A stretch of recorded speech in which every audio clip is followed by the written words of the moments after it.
Make sure to hit like, make sure to subscribe, make sure to rate, make sure to follow us on all our avenues. Leave a Support the review. podcast. We really appreciate it. Before we get this one started, season's winding down. We got one more of these left after this one, so Yep. getting it out of the way early. If you don't mind doing that, that'd be awesome. We really appreciate it. It'd be On that note, the other thing that I want to complain about that we were just talking about is the NASCAR fan rewards. If you have them, Matt just had to listen to like 10 minutes of this discourse, not recording, and now has to hear more. I don't even think I have a fan rewards account. You have a NASCAR.com account? Dude, maybe I made one in like 2008. You should. First off, before we talk any of this negative talk that we're going to talk about, NASCAR fan rewards, it's actually a really good program. You get points. You just go to the NASCAR app or go to NASCAR.com. You check in to each race on the leaderboard. This year you got 50 points every time you checked in, and if you checked in for all the races in each series, you got 500 points per series. I did the math for it, and I think that gets you to like 4,000 to 5,000 points, which is equal to a free pair of Cup Series tickets to most races. Not all. I think what I saw is Iowa and the All-Star race are the two that you can't, and the Daytona 500, which I have enough points to get the Daytona 500 tickets, and then now they're not there anymore, so I'm extremely disappointed right now. Hopefully it comes back. I hope it comes back too, because that would be experience of a lifetime. But Davey had... The main point is that they expire December 31st. Make sure to use them, because I wasn't going to use them. I was going to save them. Plan these trips. I was just going to save them and be like, all right, well, we'll see next year. Just started a job and we'll see about next year. And no, you have to use them. You have to use them by December 31st. So make sure you do that. You also get points other ways too. When you complete your profile, you get like 250. When you do XYZ, you get points. I fell off doing it, but I did fantasy, and that was a certain amount of points if you did it multiple weeks at a time. Every time you rank up in like the tier level, you get bonus percentage points. Of bonus points for your birthday. You can check in at the track, which never worked for me, by the way. Yeah, on the NASCAR Tracks app, very difficult. Never worked. But there's like at the track and the Hall of Fame and other stuff, there's like a lot of codes online. You buy your tickets online, you get points. It's actually really cool and really useful, and I need to be hard on it so I can like do this again next year, get more points, maybe do something a little bit cooler. But it's a great service, but just PSA, use your points. Yeah. Please. Even if you're getting I was just on there and I closed it. There's like autographed 124 scale diecast that I think are like 5,000 points or something. Yep. Yeah, there's tickets, there's like items and merch, there's experiences. You can wave the green flag, get a garage tour. We're not advertising for NASCAR right now, but there's a lot of cool stuff. If they wanted us to, though, it'd be very easy for us to, because we have been on this wave on this program all year. We haven't talked about it too much. But this program is really cool. There's Fanatics gift cards. A $25 Fanatics gift card is 1,800 points. 1,900 points. Not much. Which you can get yourself some Cole Custer Championship merch, or maybe Ben Rhodes Championship merch if you want. I don't think the guy that won the Cup Series race was anyone of note, but it's not like we spent all last week talking about it. But there's a lot of really cool stuff. The merchandise is cool. They have like autographed hats, it looks like, for the most part. I think the diecast got kind of bought up. Basically what I'm saying is go get your free stuff. Yes, go get your free stuff. Let me tell you, I just answered a quiz question to get 10 rewards points, which brings my total up to 10 rewards points. I am 1/100th of the way on my way to a NASCAR fanny pack. If you do all those objectives and stuff, you could probably get yourself a pair of socks by the end of the year. Yeah, can I squeeze out anything by the end of the year? You definitely can. I think we need that update. Yeah, pair of socks, 750 points. Come on. Oh yeah. You could get a neoprene wristband with bottle opener for 300 points. That could come in handy. What's the cheapest thing? I think that. Thing. Oh, okay. I can get a NASCAR koozie for 300 points. Yeah. Which that's an ugly koozie. Oh, if man. I answer 30 trivia questions by the end of the year, I can get a free. I don't even think there've been 30 trivia questions. I'll find a way. I feel like please send me all of your trivia questions. There's a really cool Tumblr. Wow, they updated the merch that they have, and there's actually does it not suck anymore? No, there's like some good stuff. At the beginning like of the there's a lot of like autographed hats still, right? Like right, 3,000 points for Eric Jones autographed hat or a Cole Custer number 41 autographed hat because that's relevant still. Oh, 3,000 points for an Austin Cindric hat. Who's Austin Cindric? Nobody knows. Yeah, he's lost. He's lost. His sophomore slump.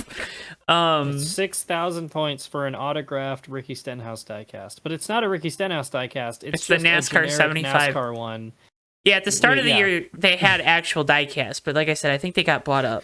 Metal Aviators, 500 points. Like there's some good stuff on here. I wonder if you have to pay shipping though. I bet you have to pay shipping. That little little backpack coolers look pretty good. Oh yeah, 20 can backpack cooler for 2,500 points.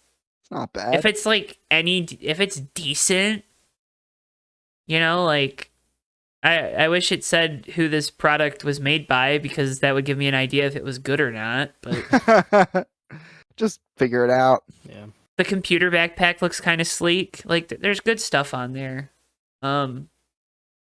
Currently the Wilkesboro tickets are the most expensive for the All-Star race, and then the Iowa Speedway Cup tickets are also up there.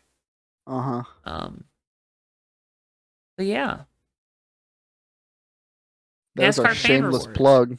There's our shameless plug. We got paid nothing for that. Actually, no, we did get paid. I got paid 10 points for that. That's right. Yes, he did. That's right. You got paid 10 points for... This technically has product placement in it, so sorry about that. We will learn to sell out a better way later. Let's sell out to something that we actually do get some money for. Apparently, maybe Logitech's going to give us a better fucking camera for me. Oh, there we go. That too. Circle B Diecast. You can use code JTN at checkout. Apparently, still. Allegedly.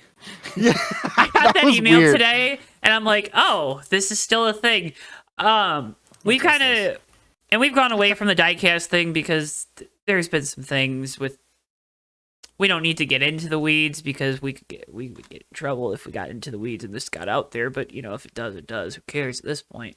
But we haven't been the most supportive of the diecast market right now. I think that's the best way to put it. But we still testing to see if our coupon code still works. It should. I think you have to be order over $20 or $30 too, and it's only $5 off shipping. Yes, it does exist still. Yep. It still does. Well, I tell you what, Joe. If we ever if they ever make a Parker Kligerman diecast, just know I'll use it then. Otherwise, you gonna use it for Ryan Priest diecast? You gonna get a Ryan Priest Cup car from this year? If something, not from this year. Wasn't a good enough year. It was a fine year. His end of the season form was actually pretty good. We'll talk about it next week. Oh boy! Talk about all of them next week. Do some defending next week. Oh yeah, you know it. This Fake Racers Podcast Championship Weekend recap. I'm Joe. Davey to my left. Say hi, Davey. That's Davey. Say hi, Matt. Hello. That's Matt down below. If you're watching, if you're listening, directions mean nothing to you. Yeah, here. Once and always a bottom. Down here. If you got surround sound. But yeah, championship weekend was a success. I feel like it usually is. I can't really recall one of these weekends not being, despite what we saw. What was it? A Friday night. Which I was going to say, we'll get there. Be careful. We'll get there. It was an overall success. To quote Meatloaf, 2 out of 3 ain't bad. 3. I said that on a broadcast last week. And I think I think it was Tristan. Shout out Tristan. You're still not on the show, buddy, but we appreciate you. He's gonna hack us or something. But I said that on a broadcast last week, and he's like, "Oh, you're quoting Meatloaf," and I'm like, "Who's that?" So. Oh, come on. God, Joe. Yeah. I'm not even in on that, and I know that. Man. Who is that? He's what? He's like a rock singer from like the 70s and 80s. He did like rock operas and stuff. Okay. He's like one of the, or should say was, rest in peace, one of the most like over the top people who's ever existed. And I love him. If you've ever seen Tenacious D in The Pick of Destiny, he plays young Jack Black's father in that movie. So okay. Yeah. Joe has no idea what you just said. Nope. It's a great movie. Anyway, the 2 out of 3 were pretty good. Cup Series was phenomenal. I thought the Cup race was fantastic. Before the Cup race, there's Phoenix gets slandered, rightfully so. It hasn't been great. Correct. Felt like this was the best next gen race at Phoenix. They brought the tire they brought was different. Yep. It was. That helped. The fall off after the first run and the track got rubbered in was not as much as it was for that first run, which was frustrating. But as we predicted last week, because I think we were all kind of on board with this, Ryan Blaney is your 2023 NASCAR Cup Series champion. I've never been so happy to be wrong about a driver. What about Kyle Petty? Kyle Petty. I think Kyle Petty, and Matt, I saw you talking about this a little bit too. I think Kyle Petty comes from a place where like he wants the drivers that he critiques to improve. I like, except Danica Patrick. Some of it is like Kyle Petty's character. Like he's known as that guy that's going to say that kind of thing. But like he's not saying it from a malicious standpoint where he's like, I hope Ryan Blaney never does anything ever again. Like that's not what he's saying. Yeah, he's not a NASCAR Twitter hot take artist. Yeah. Well, and Kyle Petty, to his credit, he sticks by what he says. Yeah. He doesn't like flake on it, but he's perfectly fine reaping what he sows. Yep. Yeah. And not to mention that like Kyle Petty is a multi-time Cup winner and he's like has the authority. Yeah, but what does he know? Somebody. Yeah, he's only the son of the greatest driver. He only of all won time. like 2 or 3 Cup races. He's not that good. Yeah. Shut up, people. God. Yeah, it was like argument. what I've said like when I've talked about guys like Brandon Jones or the ongoing Riley Herbst saga is like I criticize somebody because I want to be proven wrong. And Kyle Petty was proven wrong, and I'm sure he is more than happy to say that because I don't think anybody in the media wants Ryan Blaney to fail, but it was something that needed to be talked about at the time. So, yep. And you know, to an extent, Kyle Petty wasn't wrong at the time. You know, like even Ryan Blaney's season, it wasn't the strongest championship season we've ever seen. But he probably one of the weaker ones. He did do what he was being criticized of, and he found that clutch gene. He found that extra bit. The team as a whole found that extra inch all together, and they harmonized into the performance they had on Sunday, which I thought was brilliant. It was a great performance. There's Ryan Blaney's kind of got this reputation for being someone that lets things get under his skin behind the wheel of the car. We saw it Sunday. We saw it cost him almost dearly. And when you bring up kind of the idea of breaking those tendencies that have held him back.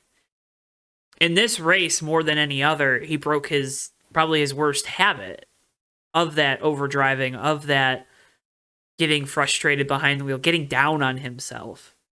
You know, we talked about it back after the Coke 600, just hearing his interview after the race where he talked about he didn't know if he was going to win again. Which at the time, we thought that was crazy for him to say, but when you think about it in the grand scheme of things, for a guy that, you know, it's kind of been... You've heard more of it in the last couple of days about this is kind of something that goes on in behind, or maybe with the mannerisms and stuff, and maybe that was finally broken in the round of 8. To see him be able to break one of his worst habits of getting frustrated behind the wheel and getting too down on himself or getting angry or whatever it is, to come up with a championship, I think that's a important development. Yeah, I mean, it looked like a classic Ryan Blaney thing where, you know, he basically dominated that race. Maybe not in the sense of leading laps, because that was Chastain's race. Yeah. We'll get to that. But he had, much like Logano last year, he had the championship basically on lockdown for most of the day. And then Kyle Larson started attacking him at the end of that race, and, you know, the Ryan Blaney of old would have folded. And he didn't. And he answered back and then put moves on Kyle and then checked out. after that. And that last run was so impressive. I mean, awesome. really, it was. He got behind on the pit stop. That's not. I wouldn't say that's necessarily his doing or the crew's doing. It was kind of all like both the team and the crew lost time, and I don't think they had a great. They had the worst pit stall of the final four, probably, considering they picked last. Yeah, and he lost time too, driver wise. Yes, exactly. And you really kind of like,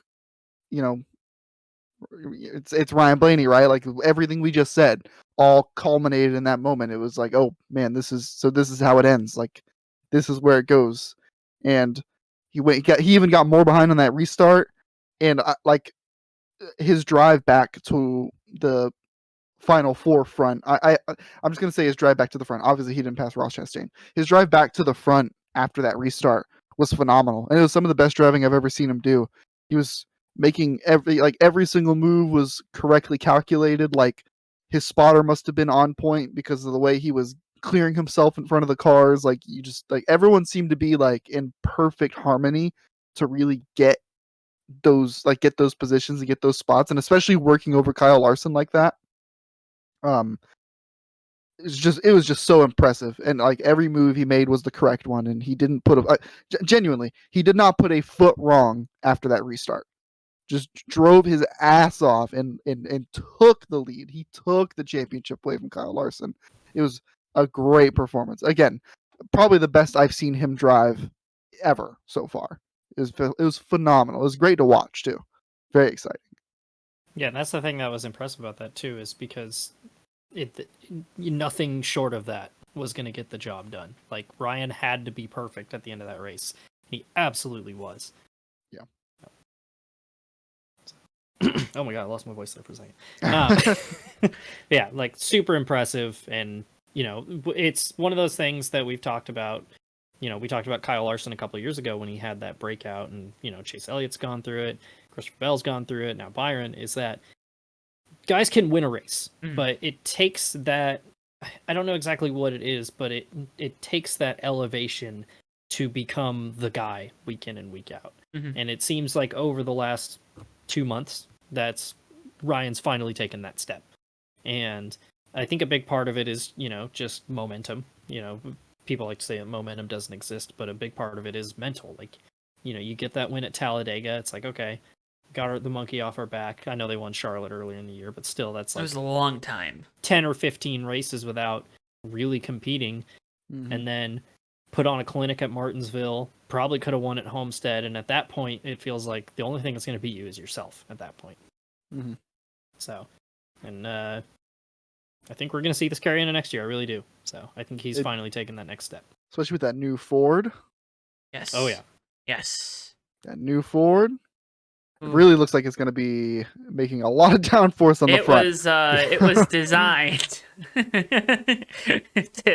to do what the current one was not. Yeah. Well, that's one of the other ironic things somebody pointed out is the Mustang has been the slowest of the three next gens, and it's won both titles. Yeah. Yep. So weird. Yep. That's so interesting. It's almost like Ford knew what they were doing. They incentivized their short track, flat track package because where the Ford's been really good. Yep. Truth. Just not really at the Clash. Yeah, well. Yeah. No, Priest. Yeah, no, fair. But I mean the Roush cars though. Yeah, well, they don't count. They're just experimenting in the Clash. That's fair. They gotta be because they're all doing their own thing. When Brad and Chris Buescher, they don't neither qualify for the main event next year, I'm not gonna be worried. Yeah. I'm gonna be like, last year went great. Point. It's fine. Everything's great. We talked about it a lot ad nauseum almost last week about what this does for the sport. It took Blaney a few more moments than I thought it would to show some emotion. And this is stupid, right? It's one of these stupid talks that we do time to time where we're like, oh man, I wish he would show more emotion. It took him a while, and he even mentioned like, oh man, I don't like showing emotion and stuff. And it's like, no, show it. I did want to get you guys' thoughts. because I heard this an interesting point brought up. We don't know if Blaney wants to do this, but we've known from 2 of the last 3 champions that they definitely don't want to. Chase Elliott, Kyle Larson. Where, now you have a championship, and we kind of have a vacuum or vortex or whatever, however the phrase, a vacuum at the top, right? Kevin Harvick's gone. That's a very vocal voice in the garage area. Denny Hamlin's kind of taking over a lot of that role, albeit to a lot of people's dismay. Joey Logano, it sounds like behind the scenes is a little more vocal than he is in front of a camera. As a champion, is that a space where a guy like Ryan Blaney should step up and step in? And do we think he would? You would hope. Again, this is a hard spot for anyone to be in. It's, you look at Denny Hamlin, and like a lot of people do give him crap for that, but like, who else is gonna do it? Right. Yeah. Nobody stepping up. He's the only one that's gonna be willing to like get in front of the camera or take the spotlight, be the guy that says the thing that makes some people angry. And I don't see Blaney doing that. Should he? I believe he should. I don't see him doing that. I don't think it's so weird that we have an old guard right now that doesn't want to be an old guard. Yeah. I don't know who the next person's going to be. The most I can see is Blaney kind of slipping into almost like a Terry Labonte role where he's got his title and he's respected, but he's not, the most vocal guy out there. I don't know if I necessarily see Ryan as like the leader of the garage, just because, he much like, he takes after Dale Jr. a lot. Jr. was an introvert and was never really that guy either. And so I definitely see that kind of, I don't want to say role, but him taking kind of that position in the hierarchy of the garage almost. Yeah. This is an interesting discussion. I don't want to get too off topic from like everything else that we need to talk about, but this is something that I really want to dive into at one point because wow, yeah. I didn't really think about like how empty that space is now that Harvick's gone. Yeah. Wow. Yeah.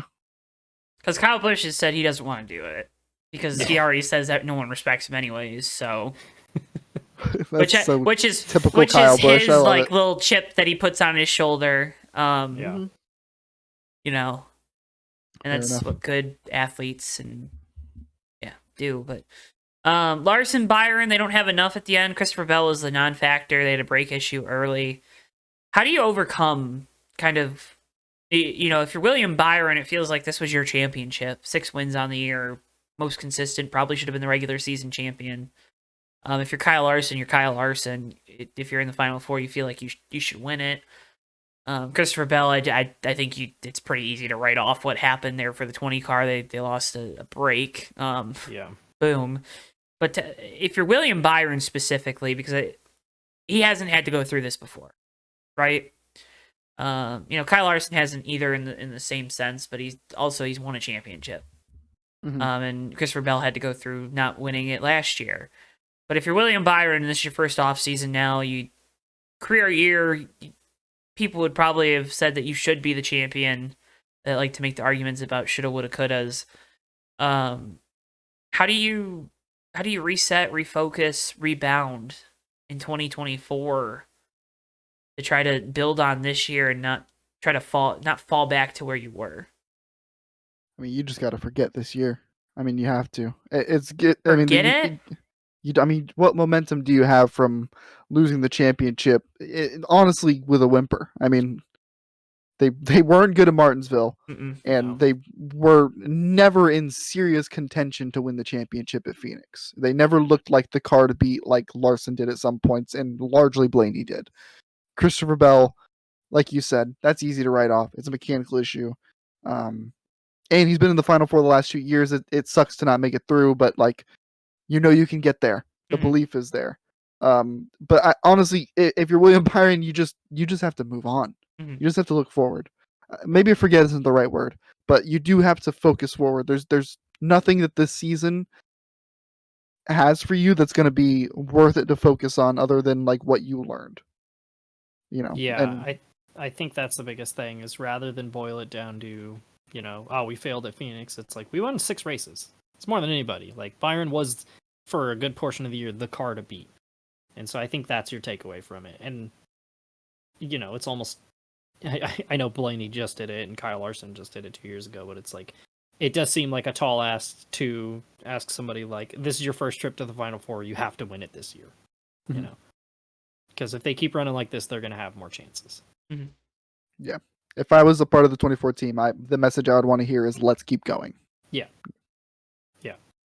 This is the just the start. Mm-hmm. Almost. Exactly. So. Exactly.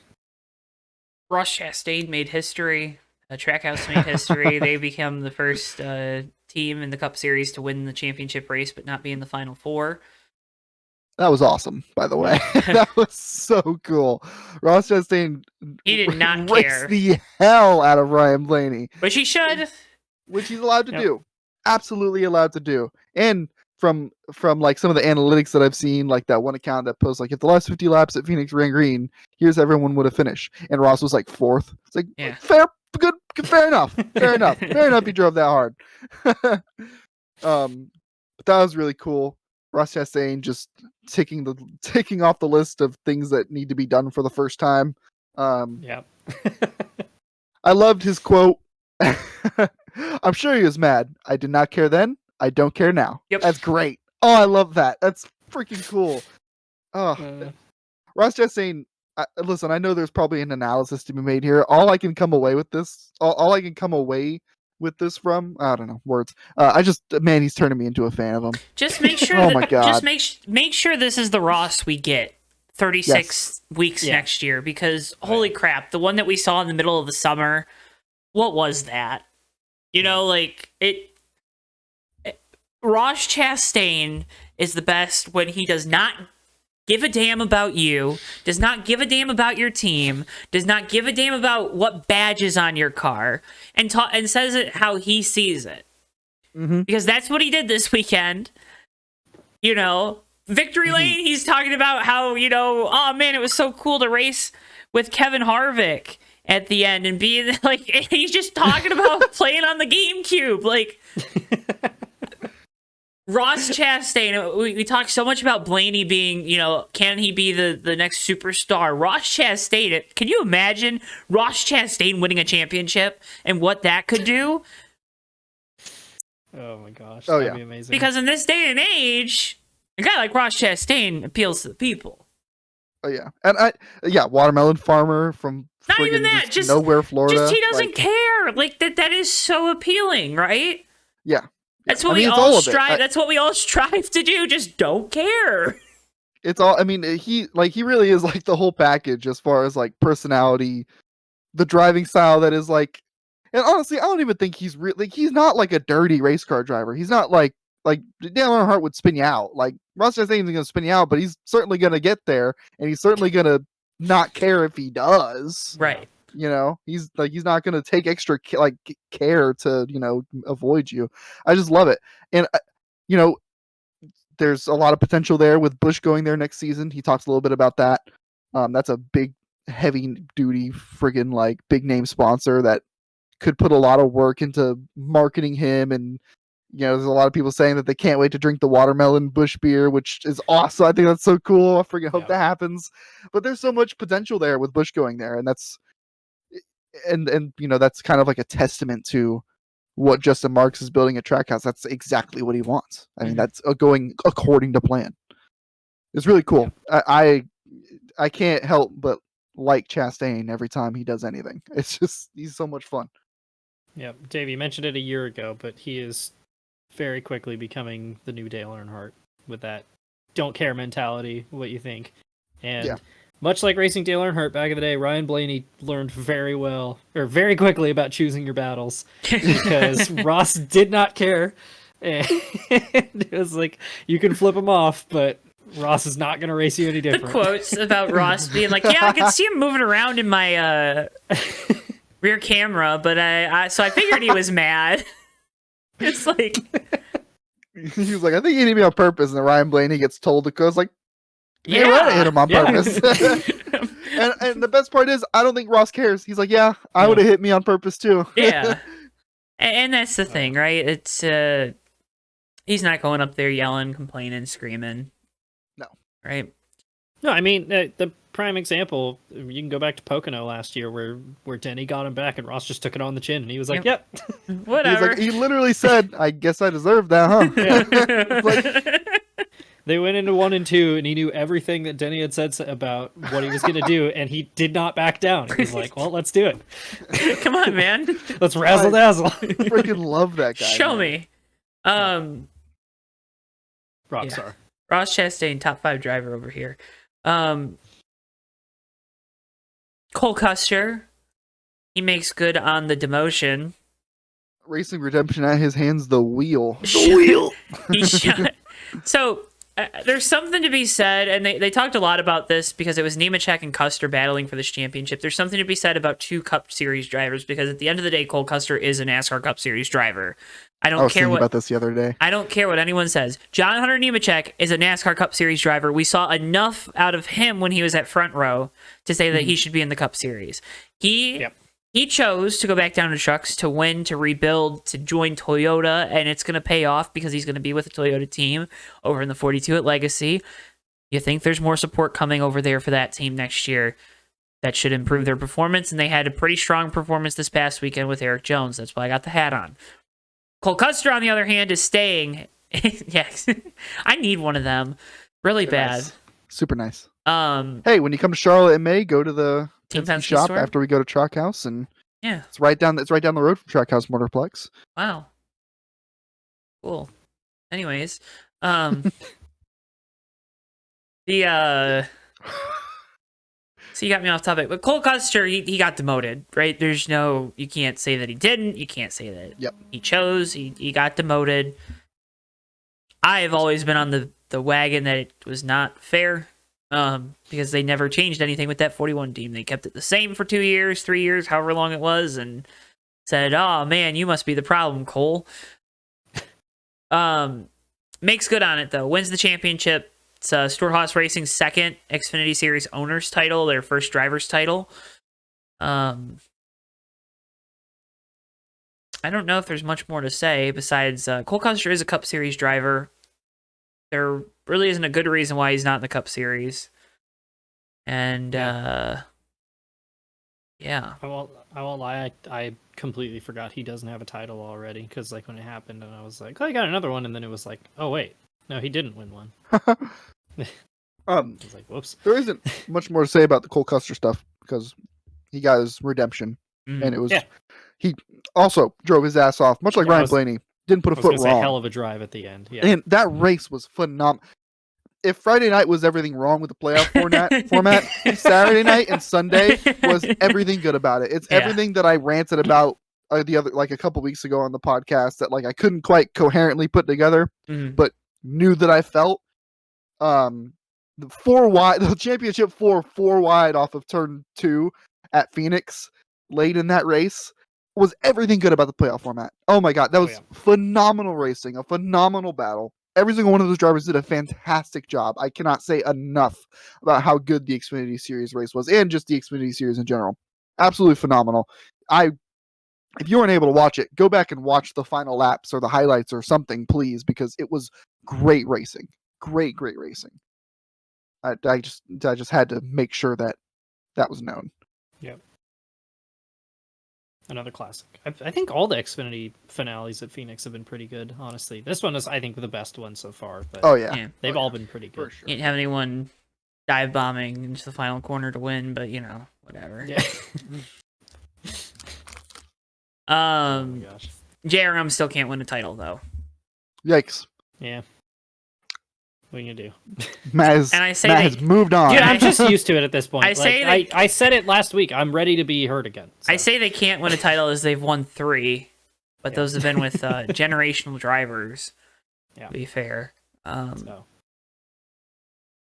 But, I mean, the Xfinity Series is. They've been loaded with talent the last few years. So. It's a good thing it'll be on the CW 2025. Good thing. Yeah. We'll see how it works. Tell you what. Getting scared. We're about to move on to the truck race. Oh, this is about to be bad.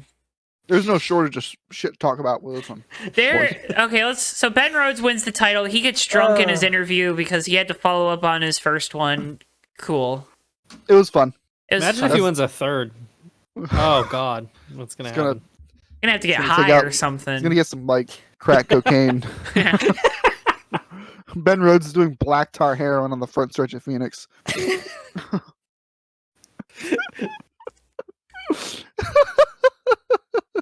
think I have to leave that in just because it's funny. But Christian Eckes won the race. They didn't even mention it on the broadcast, and it wasn't until like 10 minutes after the race they were like, "Oh yeah, by the way, here's Christian Eckes." All right, he was first across the line. First off, Fox, that is the most atrocious broadcasting of that race. Will say, terrible. Jamie Little was okay. Okay, that was far from her worst performance. That's fine. That's about all I have to say. And I have defended her. And I still do not think it's fair that she is the lead commentator and they have her doing the pit road at the same time, and that they also don't have them at the racetrack because that makes the job 100 times harder. Yep. On the other hand, we have to call a spade at some point. Yeah. You're insulting the viewer's intelligence by talking about how these guys they're just racing really hard and everyone wants to do well in this race. No. Yeah, I can think of one guy who didn't. Well, I can think of one guy that did not care about anything and made himself look like a complete chump, and he's a guy that has a hell of a lot of potential. Yeah. So let's start there. First off, Karsten Hocevar made a mistake. A God's honest mistake. He overdrove, was too aggressive. It's something we've seen him do before. We've criticized him for it. You could tell he felt terrible about it, even if it was a little overblown and overanimated. I think that's just Karsten Hocevar. Yeah. He's dramatic. Yeah, anyone who's saying that it was fake just don't realize how dramatic he is. He's just a little dramatic. He's from Western Michigan. He's from the west side of the state. They're a little dramatic over there. I can't begin to emphasize how little of a shit Karsten Hocevar gets about putting up an act for the camera in his truck. Because if he was putting on an act, he wouldn't have dropped 17 spots in one lap immediately after that. Yeah, he literally because his goal is to win a championship. That does not mean we can't criticize Karsten Hocevar. That is absolutely the kind of mistake that you cannot make, especially with the track record that he's had. But it wasn't intentional. It was just clumsy, and it was dumb. But who cares? Because he's going to the Cup Series. And guess who isn't going to the Cup Series? Corey Heim. Probably not for a hot minute at this point. Yeah. What was that? That was that was straight up chicken shit. That's all I can really call it. There's no good reason to do that. I mean, it's what I said earlier this year and last year, and it's like, if you're retaliating and you take out yourself in the process, then what was even the point? It's not even that. There is too much on the line in that race to be doing that. If you want to hold him up, if you want to block him, if you want to make him dump you, fine. I don't care. Make him be the one that makes the mistake. You can't put somebody in the wall and cause a caution and ruin somebody's championship run. Because if I was Grant Enfinger, I would be beating Corey Heim's ass on pit lane after the race. 100%. Yep. And not even just... Sorry. Oh, good. No, you. Oh, I was going to say, if you haven't seen the picture of the two of them... Holy crap. Post-race, Grant Enfinger is not happy. So... Yeah. Next time I run into Corey Heim and he wrecks someone in front of me and causes a crash that I get involved in an iRacing race, I want to make sure to send him that picture. Just as a reminder of when he was scared shitless. Yeah. And what did he try to say? He like no remorse about it, right? Yeah, he flat out said, "Oh, I didn't do it. I just lost side force," because he was blaming it all on the initial incident. It's like, okay, yeah, it sucks what happened. Beat up the right rear quarter panel. That's not something you can't fix. You lost side force on the straightaway? That's crazy, man. Yeah. It's just also like, and I get not wanting to admit what happened, but not like being not like he wasn't even like sorry that it affected the race as a whole. Wasn't like did not care about like any of the other repercussions. Just didn't want to get penalized. Was so. And like you said, Joe, like yeah, he didn't even just put him in the wall. I mean, he stuffed him. I mean, that was not just like squeezing him. That wasn't fencing him. I mean, the dude turned right on the straightaway and killed them both. Yeah. Overboard in on a stage that you do not need to be doing that in. The event is bigger than you. Don't make it about you because you haven't done shit yet. So don't do that. Yeah. I don't know. It's just that pissed me off so bad. It took the spotlight off of what could have been a really great night and turned it into just a joke and a clown show and delegitimized like everything about the truck series in a matter of an hour. It was just ridiculous. Which it took an hour to finish that race. Thank you, Corey Heim, that I had to stay up till 2 a.m. Which also, like, up to that point, it was a fine race. Like, it was a pretty good race. Totally fine. Everything just completely crumbled after that. I mean, it's textbook immaturity, where it was like, well, I got taken out of the championship, so I'm going to ruin the race for the front two guys by bringing out a yellow and junk my truck in the process. So, oh yeah, by the way, my guys have a new repair bill at the end of the day. Just stupid. Like, nobody came out of it looking good, you know? Mm-hmm. Like, and to go back what I was saying too, like in a vacuum, I have absolutely no issue with him getting back a Carson Hocevar. But that is just stupid. Not the time. And place. Know the time and place. And like I was saying, if you have to wreck him, ship him into turn 3. You know? Mm-hmm. God, stupid. Send his ass up the race. I mean, there's a million ways to do it, and he chose like one of the top 10 worst ones. Yeah. Just stupid. Think bigger. Think bigger than yourself for like just a second. Yeah. And then all hell broke loose after that. Yeah, and then we just decided to start wrecking for no reason. It's almost not even worth talking about after that. Zane Smith just forgot how to shift or something. Not to mention Bailey Curry wrecked the hell out of Stephen Parsons for no reason. Oh yeah, why not? It's the truck series. But yeah, like you're saying though, Zane Smith missed a shift and rips the whole nose off of Ben Rhodes' truck. A restart after Grant Enfinger gets beat to hell and shuffled all the way to the back, and so now you have this mad scramble in the last restart of Enfinger trying to get back to the front while Rhodes is just trying to survive. Which he got there, and then who was racing Grant Enfinger like a jackass? I don't even remember, but someone was. So there's some controversy about this because the Racing Underdogs on Twitter claimed that Caden Honeycutt said over the radio that he intentionally blocked Grant Enfinger because he was mad how Grant Enfinger raced him at the Snowball Derby. Honeycutt is refuting this, but his refute was, this is what you get when trolls come after you, which it's like, who the hell cares about trolling Caden Honeycutt?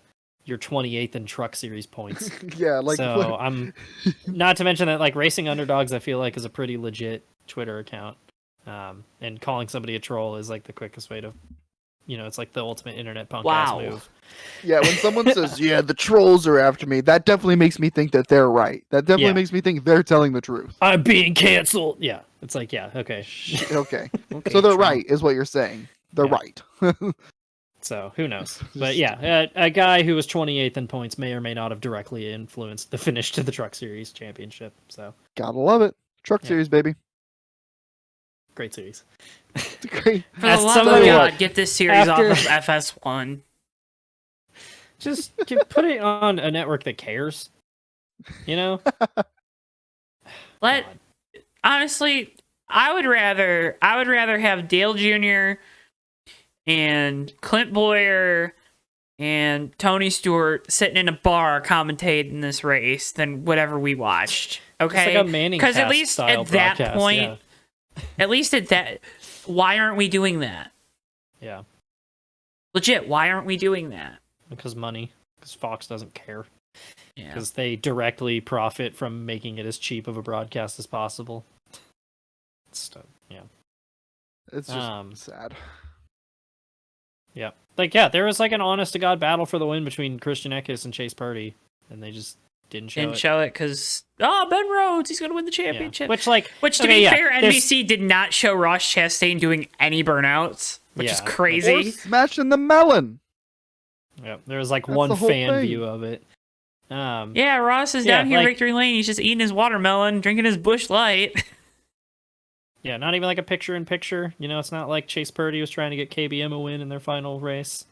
Or Grant Enfinger was trying to get a championship.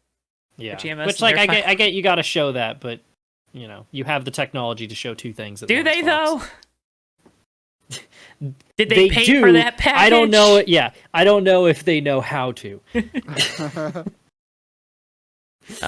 So yeah, just that race was everything that was wrong with the Truck Series. Yeah. An awful broadcast, terrible championship format, bunch of drivers who are extremely immature.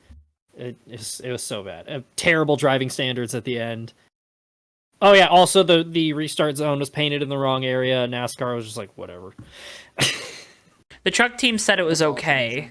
That's why NASCAR said whatever. Yeah, just truck teams just are that was the icing on top. Of course the restart zone was in the wrong spot. Why would it be in the right place? Isn't the Truck Series director? Wasn't it? Didn't they have a different director? Or was that the Xfinity Series? Where I actually don't know. One of the series directors was arrested. I don't know, but that's very funny. Oh, and we also got to mention, literally 10 hours before the race, Steve O'Donnell was praising the championship format and talking about how great we're not the doing this is. We're not doing this. We're not doing this. We're not. I think it's funny to point out. We're not gonna talk about the guy up there doing a PR State of the Union address. Okay, let's remember what he's doing and what his job is. We should do. Gotta ask Steve O'Donnell where my NASCAR tax dollars are going. It's where your fan rewards points are going. How are you using my fan rewards points? What's the national fan rewards debt? Gonna ask him some serious questions about Jeremy Mayfield. Oh my god, dude. What is it? Steve O'Donnell and Steve Phelps, right? Yeah. A lot of Steves. You have Steve Park in there. Steve Harrison. Yeah. Yeah. Steve Harrison, friend of the well, I don't know if he's friend of the show, but Joe and I know who Steve Harrison is. Mm-hmm. He funny story about Championship Sunday night.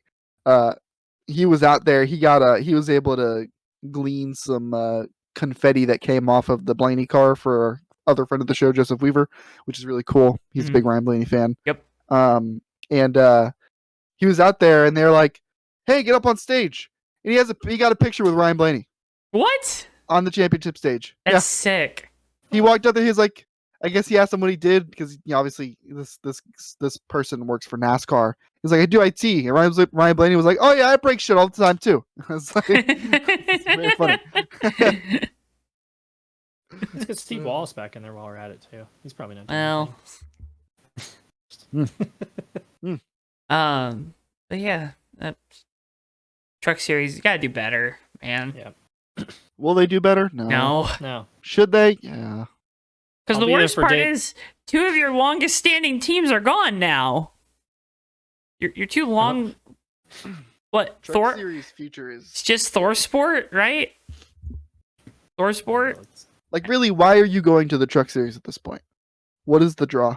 Yeah. Oh no, I mean it's like it's a national touring series. We were talking about. You go to the Truck Series, you get your win, and then you get the hell out of there. But even okay, it's drivers, yes. Teams. What do the teams even see in the Truck Series other than getting their equipment absolutely destroyed on a weekly basis? Yeah. I just don't understand. I just don't what's Davey, that's anymore? The problem. No one can tell you because the model doesn't work. Oh, that's yeah. worrying. You look at the Xfinity Series, and the Cup is a different animal. How do you become a millionaire in racing, Davey? Well, yeah, I know you spend a lot of money, but my point being is you look at the Xfinity Series, and there's a product there, and there's a reasonable you look at teams like RSS, who have kind of not from nothing, but they've kind of built themselves as an organization that will challenge for top tens and can maybe sneak a win or two here and there. And there's hope there. And then you look at the Truck Series and the Gulf I mean, it's turning into ARCA. It's turning into ARCA with more teams and a little bit more money involved. Mm-hmm. And even then, we're losing ARCA's teams. dying. And we're losing we are like barreling high speed. It's a freight train towards the Truck Series just becoming ARCA. Yep. Yeah, I mean, if you're like Stuart Friesen, like, what are you trying to accomplish at this point? Win races. I don't know. Win a championship. You don't have a dirt race anymore. Like, what are you getting out of being in the Truck Series still? Like and like any truck team, what are you like? How like there's no way any of those Truck Series teams have made any money unless they've had a ton of Cup drivers in them. Yeah. There's no way. Yeah. There's just no way. I mean, if they're not tearing their stuff up, they're not making enough money finishing 15th in the Truck Series to have an operation. I wouldn't think. I have to imagine ThorSport is just doing like some Enron shit with their finances. That's how they're making money. Well, what you don't know is like when like we talked about Matt Crafton. When Matt Crafton gets back to the shop, they just lock him in a room and they have him run on a hamster wheel, and he generates all the power for the shop. And they save money that way. Maybe I think what they're doing is because like Enron's thing is they would make up fake companies that they technically didn't own, and then they would just dump all the expenses there. Maybe that's why Ben Rhodes is driving a different number every year. They're like, oh, I got 41 truck tax write-off. His other championship was in the 99 too, right? Yeah, they finally found him a number. Okay, he's 99. It took a while. But... Finally got a number. That's his number, 99. Yeah. He's won in a Toyota and now a Ford. Just rolling the dice like, here's what number you're driving next to your time, Majeski. You were 66 last year, now you're 98. Yeah. This year you'll be 13. What is the point of ThorSport? To be the Ford team. And occasionally be the Toyota team. And then also sometimes be the Chevy team. Well, from the shop. From the shop. Oh right. From the shop. You can't ambush me with that. From the shop. My soundboard's not working again. That's okay. Clang, clang, clang, chop. There it is. That worked. Kevin Harvick's career is over. What now? Cool. I mean, he's probably going to be doing He gets to work with our friends at Fox. He does, and I'm very excited for that because he's going to be good. He still runs KHI, right? Under like it's like a management kind of deal. Firm, yeah. Yep. He's obviously going to be looking over Keelan's career. He's going to be looking over the late models. He's got the Cars Late Model Tour. He's part owner with Junior and Burton and all them in that. Yep. I mean, he's sticking around in the sport, which is pretty cool. Yeah, man. I did not expect to get that emotional about him leaving. But his interview, his long interview on NBC Sports, where like there's one moment in it, and I was like, oh, this guy just made me like him. I cannot fucking believe this. He said, I'm not gonna quote it directly, but he was like, I spent a lot of time like, kind of like portray like I was a tough guy, but like I'm not. I like people. I love people. I have people that I love, like that sort of thing. And I was like, oh my, he just killed me. I like Kevin Harvick. I cannot believe this. Why did he do that? I got really emotional. It was like, man, what the hell, Kevin? I want to hate you, fucking douchebag. God, like that made me so mad because he said that stuff, and I was like, well, fuck, I can't hate him now. I can't dislike that. Like that's so right. It was a very, very good final interview. It was very raw. You could tell. I mean, with any driver on their last race, it's going to be emotional, but you could tell it was really like it was really hitting him. His kids coming over on the radio before the race was fantastic. I mean, that's just good stuff. I mean, that's dream stuff. But man, he's going to be missed in the garage area, and glad I don't have to root against him every weekend anymore, and I can go to enjoy old man Harvick because he's apparently pretty cool. I guess.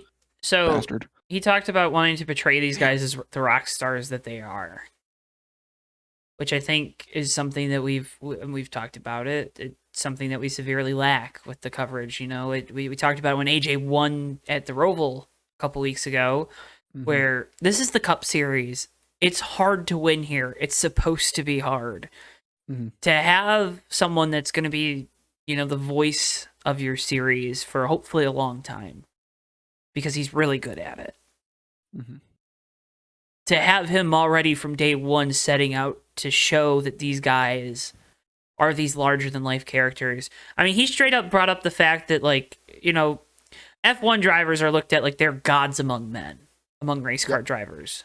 And he's like, we have the same talent here. We just don't show it. We don't portray it correctly, is basically what he said. That is so crucial to this next phase, because these drivers are brands now, and they need to be treated as that. It's no longer the car. It's no longer the number. It's the driver and the team name. Those are your brands. The numbers are secondary. The sponsors have become tertiary. It's the drivers. Yeah. Kyle Busch is a brand. Mars and M&M's was a brand 10, 15 years ago. Kyle Busch is the brand now. Dale Jr. was a brand. Still is. Still is. So to have a driver understanding that while he's in the seat, and now as he transitions to being one of the eyes in the sky and be the voice of the sport, that's exciting. Yeah. Because that's, there's been this argument about, well, how do we get equity in these things? How do we build these things? Does a team really want to build up the stock of a driver, or is that part of what they're getting when they hire one, or what does that look like? Your biggest asset's going to be your TV and your media. You need the media to be sold on helping these guys build their brand. And if these drivers are big, guess what? People will tune in. Yeah. I don't even know what I can add to that, but yeah, agreed. I don't watch wrestling because I like the letters of the wrestling company. I don't watch, you have that unique opportunity in racing that you don't have in stick and ball sports, where most of the time you're a fan of the team, right? Teams are the brands. Here's an opportunity where the athlete more than ever is the brand. Yeah, and there's so many stories to tell. Like what he is wanting to do is just inherently telling a story. Like, you can't not tell a compelling story about someone who is, in his own words, a quote unquote rock star. That's really cool. Yeah. Kevin Harvick is a bastard because he made me fucking like him. Really annoyed me. If you haven't seen the Dale Jr. download episode he did, it's like the same thing where I was like, stop making me like you. Ugh. Because it's like a rare, vulnerable side of him. I hope he shows that side more now that he's out of the car. I think he will. Yeah. He's gonna be forced to a little bit more. Yeah. Man. Yeah. It was almost a bummer. I was like, I was like, I didn't think I'd feel this way. I actively hated this guy for over a decade. What? Frankie Muniz is Muniz. Is that how you? Muniz. Frankie Muniz. Is supposedly going to be going to RSS Racing Xfinity. That's cool. They denied that was happening, but we'll see. Yeah, well, I've seen multiple sources say that one happening. Woman that's been getting a lot of the rumors right. She said that on Twitter at one point. They didn't. Hang on, let me pull up their actual thing, because they said that only Ryan Sieg is their only confirmed driver for next year. Yeah, they're not saying Ford has interest. Frankie Muniz will not be driving our car. We are not ready to announce anything yet, basically.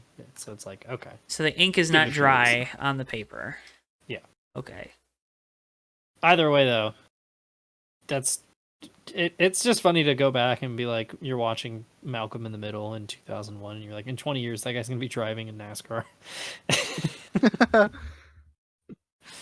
As a second career, too. Yeah. That is his first option. Actually, if you think about it, it's a third one, because he was an actor, and then he became he tried to get into IndyCar, and then took 10 years off from racing, and then he was like, I'm a NASCAR driver now. And he's solid. He's okay. So, he's not bad. He's not great, but he's not bad. I don't think anybody's going to look at him next year and be like, he doesn't belong here. Yeah. So, well, yeah.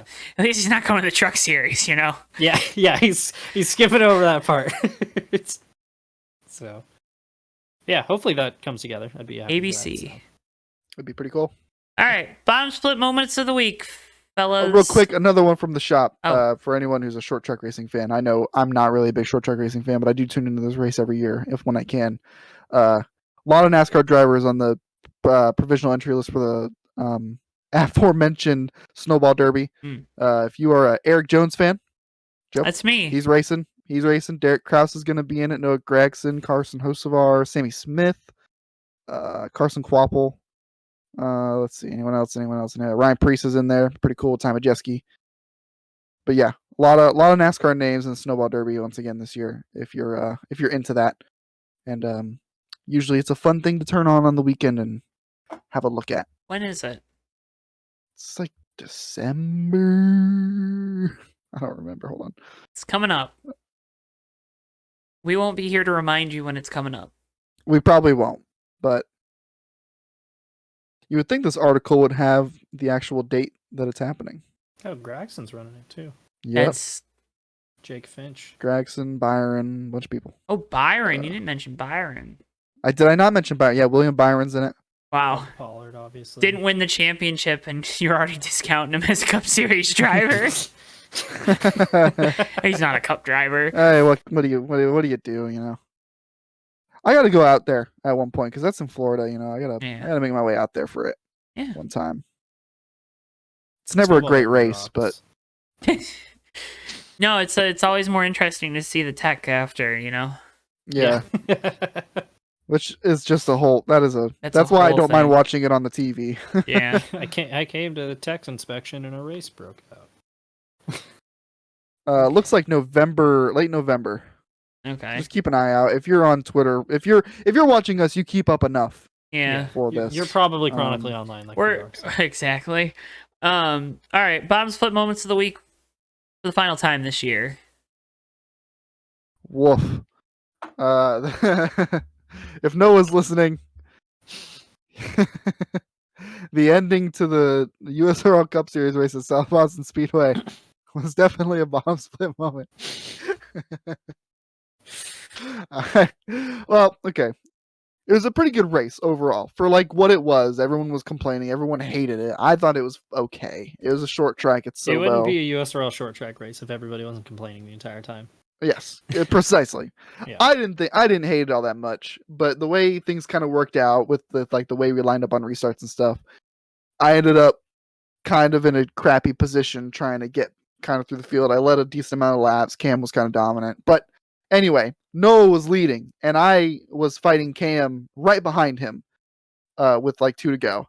And we get to the white flag, and I managed to clear Cam off of turn 2, and I get a great run down the backstretch, and I'm like, oh my god, I can take the bottom. Noah moves down, like last half of the backstretch, and I'm like, and I locked up, and I destroyed him, and we both wrecked, and we lost all the spots, and I think he's still mad at me. I apologize, but it was again, I misjudged. I definitely wasn't expecting him to make the block that he made, but it's 100% my fault. I totally misjudged it, and I totally destroyed him. So I am the bottom split moment for me this week. It was oopsies. Happens. Oopsies. Short track racing. Bonk. Bonk, bonk, bonk. That was me to Noah's back bumper. Bonk. Just unfortunate. Didn't mean to, Noah. Sorry. I don't know where to go with my bottom split moment. I'm still so mad at Corey Heim. Well, I'll give you time to think about it. If it means anything as well, Noah, if I really wanted to do that to you, I would have done it any of the like 100 laps before that where I was behind you and like a little bit faster. But I didn't. So hopefully that's proof enough. Please don't wreck me at Auto Club. I'm going with Corey Heim. That was awful. Pretty bad. Definitely worse than what I did. Yeah, because his was intentional. Mine wasn't in real life too. You were at least trying to make the corner. Yeah. Hey, you were like Carson Hocevar. Yeah, that's definitely a more apt description. My bottom slip moment is there's no more NASCAR for the rest of the No, my bottom slip moment is perfect. I saw Cybertruck yesterday. Somebody actually bought one. It looks even worse in person. Oh, yeah. So, yeah. So, to whoever that is, I hope you're making better choices in the rest of your life. So, they are not good. Now, if you haven't seen the pictures of the build quality of them, they are appallingly poorly. Yeah, aren't Joe knows about that. The body panels are like they just don't line up. Huge gaps. It's like they looked at GM in the 90s and they were like, "That's the quality level we're looking for." So, Tesla's interesting tangent. And this isn't like anything that's not out there. They're really quick to market on everything. They're really good at that. Do with that information as you will. Road to Pro moment of the week. Matt. Oh man, I feel like I should have thought about the guy that sold the Tesla Cybertruck. Yeah, that guy. Think about the commission that guy just made. I guess I'll self Road to Pro again. It is confirmed I am going to the Race of Champions for BMX in Tulsa, Oklahoma in 2 weeks. So probably gonna get the floor wiped with me, so that'll be fun. That's okay. You're going. Awesome. I'm gonna be racing BMX in the building that the Chili Bowl runs in. So now that I don't have a job, I can tomorrow. I'll mail out the Fake Racers podcast stickers. I have them in a box, right? Hell yeah! I gotta put one somewhere. Yeah. So I gotta mail them out. Have to. Yeah, like the BMX Hall of Fame's in Tulsa, so we're gonna try to go to that. So it'll be a fun time. Yeah, I'm excited. That's awesome. Joe, what's your Road to Pro moment? You're next, actually. I went first the last time. Yeah, but now you're second. Yeah, but no, it's inverted. I went second last time. God, I love consistency. Joe, what's your Road to Pro moment? I went second last time. He did ask. Joe doesn't have one. No, Road to Pro moment. If you guys have not been keeping up with the drama in the Big Ten Conference, let me tell you. So my school has been accused of stealing signs.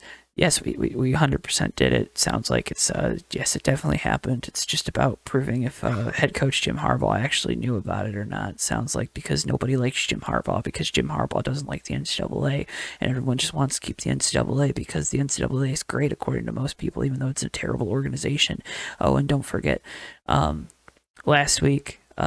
A lawsuit is moving forward against the NCAA about athletes pre-NIL, about them getting compensated for their hard work and time. The Road to Pro moment, though, is the University of Michigan and our university president, Santa Ono. Yes, his name is Santa. He is a very nice man. Nobody in college football is real. Hang on. Santa Ono, university president. Jim Bob Cooter. Yeah. Like, nobody in college football is real. I don't believe this. Santa Ono. Real person. We love Santa. Big Ten Commissioner Tony Petitti was in Ann Arbor last weekend because the Big Ten field hockey tournament was in Ann Arbor this year. And he talked with our athletic director, Ward Manuel, and Santa Ono. He said, hey, suspend Jim Harbaugh because we're going to do it anyway, so why don't you just do it? Because the Big Ten doesn't want to do it because Michigan's going to file a lawsuit to not have to have the suspension because they don't have proof that Harbaugh knew. Here's the thing. Santa Ono said no. He pretty much told the commissioner of the conference to F off. And I would just like to say that's my Road to Pro moment because that takes cojones, even though it's probably not the right thing to do. Again, I'm not here saying we didn't cheat. I'm just saying everyone else is doing it too, apparently, after a report today. So, hey, everybody hates us. We're on top. We're probably not going to be there for long. Wins are going to get vacated. Bull bans. I don't know. God, you're describing my exact experience supporting Tottenham Hotspur. We're the villains. We are embracing. We had Rick MF and Flair at Schembechler Hall today to talk to the team about being a villain and embracing being a villain. That. So Rick Flair, his family. I think his adopted because I think he's adopted. His parents were both U of M alums. And or were fans of U of M, so he's a fan of U of M. and he has a relationship with our head football coach, Jim Harbaugh. Again, Jim Harbaugh's a weirdo too, but he's our weirdo. And Ric Flair was just randomly there today, and apparently he spoke to the team. So I'm telling you, he totally was telling them about embrace the villain role. Yeah, if you've never seen it, SB Nation did a documentary a couple of years ago about cheating in college football and how... Oh, it's awful. Back in like 2017, a bunch of Mississippi State players spilled the beans on Ole Miss paying players, and when the NCAA investigated it, they found out, oh, big surprise, everybody was paying players under the table. Yeah. So in their investigation, they redacted literally everybody's names except Ole Miss and made Ole Miss the fall guys for it. Yep. And they were like, we solved it, you guys, even though they didn't do anything. It was basically like, hey, don't let this bubble into the public again because we know you're all cheating and we can't do anything to stop it. Here's the interesting thing about this. So the whole thing is Michigan was stealing signs. So like the guy was sending people to these games to videotape sidelines and get the signs, and he'd match it up with the plays. So then, okay, if they wave their arm like this, it means it's a run to the left or something. Davey does not care. Which is illegal. You can't advance scout like that. Michigan got a little birdie that told them that literally every other team in the conference was trading their signals that they gathered from Michigan to each other so they could try to beat Michigan. So, again, is one more illegal than the other? Yes. But... You're all still cheating. All the coaches got on a call with the commissioner of the conference last year, begging, pleading with the commissioner of the conference to do something. How it was unfair. So, and also, Ohio State's head coach Ryan Day might have been the one that started the investigation into the Michigan sign stealing, and they might have illegally hacked Michigan computers. So who knows? It's a mess. Of course, there's fucking computer hacking in this too. Yeah, of course. Davey, this is why you got to get into college football, because it's weird and it's fun and it's amazing. You wanted me to go before you. My road to pro is the mixed berry granola bar that I ate during the podcast. Wow. It was pretty yummy. Davey's like, got it from Target my road today. To pro is I don't have to do this goddamn podcast anymore. Now, one more week. One more week, baby. I don't have to do road to pro moments anymore with college football until next September. I like the road to pro moments. Not when it's a road to pro, like...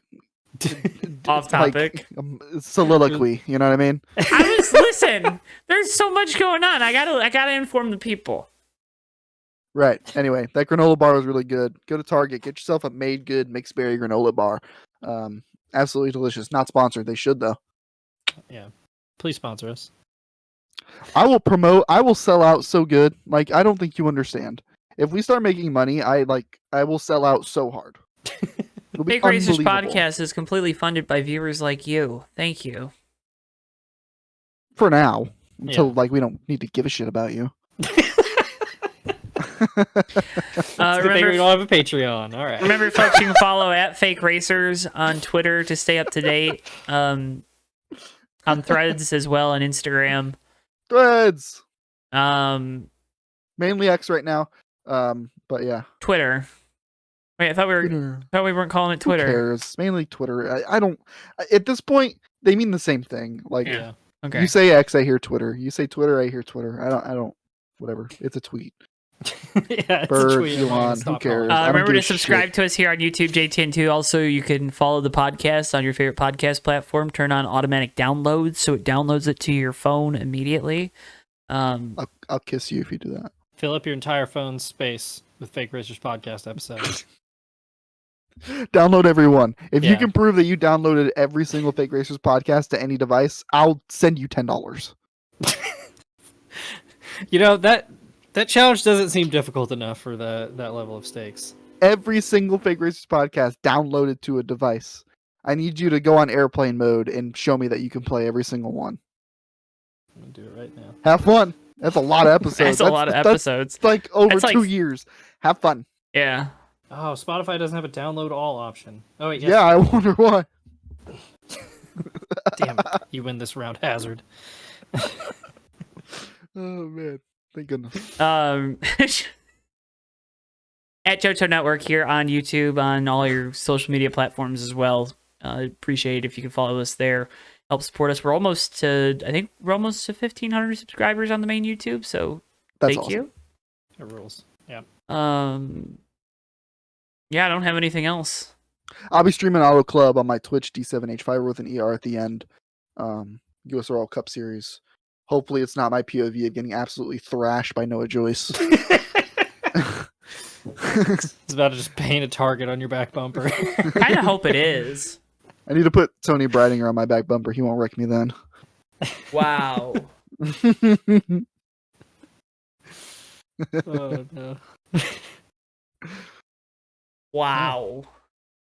He'll be all right. What's gonna happen is like, am I gonna re-listen to this later and be like, oh, no one likes Tony Bridinger? I don't know, maybe. Friend of the show, Noah Joyce, for now. Yeah, I was gonna say, might not be a friend after this one. For now. He might have quit listening when he tried to one-up me last year at Darlington, and then I when he tried to make me look like a hypocrite, and then I stayed on script. Oh, also shout out to another friend of the show. We shout out Tristan. We shout out Noah. Got to shout out Joey Stefano, who's become a faithful listener to the Fake Racers podcast in recent months. Yeah. Love that guy so much. Salt of the earth. Absolutely great dude. Kind of weird, but I love it about him. And I've told him Burying that. the lead. But yeah, folks, it's been a fun season. We got one more next week. We'll grade everyone. Matt's got oof sides, so you can check out football stuff. Disqualified, maybe again. Oh, that show is successful. I just need a ghostwriter for it. You did a really good job with it. And then we said, Check this out. ChatGPT scripts. Do you want a podcast where literally everything's wrong? Yeah, you say ChatGPT scripts like there aren't already YouTubers in the NASCAR community that probably do that. Oh, 100%. It's not even. You know who I'm talking about. There's ways to get around it being wrong and stuff too. Let me read off a racing reference. Okay. I was just about to say that. To be fair, there's podcasts I've been listening to that I was like, oh, this format would actually work for Disqualified. So you want to drop that podcast? It's been floating in my head. No, because they're way more successful than us. Yeah, we appreciate all 20 of our listeners. Yeah. Do they appreciate all however many of their listeners? All 25? No, actually, no, because I was going to say, because one of the hosts does actively fight with people in comments all the time. Yeah, see, we don't do Here's that. the problem, is I would do that. If anyone commented some nonsense. You did, though. You tried. Happened.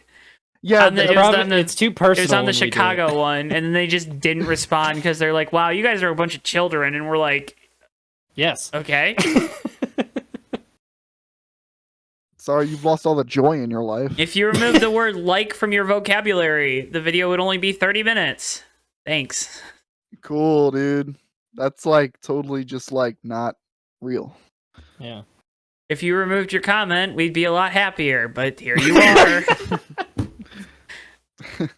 There's a couple things that could have been removed in the forming of you that would have been greater for the human race, but guess what? We didn't talk about those, so why are you talking about ours? Fake Racers Podcast. Maybe we'll do a holiday episode where we can just... We're nothing but consistent. We're nothing but inconsistent. What do you mean? Yeah. You know we didn't do enough. We didn't completely poop on everybody that listens to us. Yeah, we need to threaten our audience more. Remember to comment Bristol is a good boy. For every time Bristol is a good boy is commented, Bristol gets a pat on the head, too. Bristol got 50 pats on the head last night. It was crazy. I was going to say, somebody's going to spam the comments, so Joe's just there All right, we're off the rails, folks. We're going to get out of here. Can't thank you guys enough for listening. Graded next week, and then it's into the off season, and you don't have to hear from us until end of January, early February. So, yeah. Bye, guys. Yeah. I really do like you guys, I promise. Yeah.